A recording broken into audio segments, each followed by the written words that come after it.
যুবসাথী যে প্রোগ্রামটা আছে, যে স্কিমটা নতুন করে লঞ্চ করা হয়েছে মাধ্যমিক পাশেদের জন্য, মাধ্যমিক পাস যারা করবে 21 থেকে 40 বছর, তাদের যেমন পরিষ্কার বলা হচ্ছে যে তারা যে কোনো স্কলারশিপ পেতে পারে, সে ঐক্যশ্রী হোক, মেধাশ্রী হোক, স্মার্ট কার্ড হোক, বা শিক্ষাশ্রী হোক, বা Swami Vivekananda merit cum scholarship হোক, যতগুলো আছে সেগুলোর সাথে কোনো এফেক্ট করবে না এটা।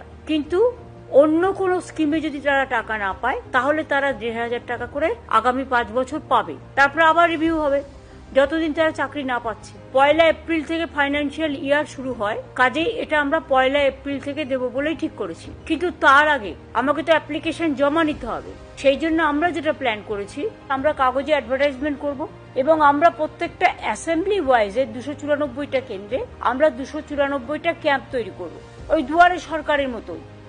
সেই ক্যাম্পে 3টে ডিপার্টমেন্ট থাকবে। একটা হচ্ছে ইউথ অ্যান্ড স্পোর্টস, যুব সাথীদের জন্য।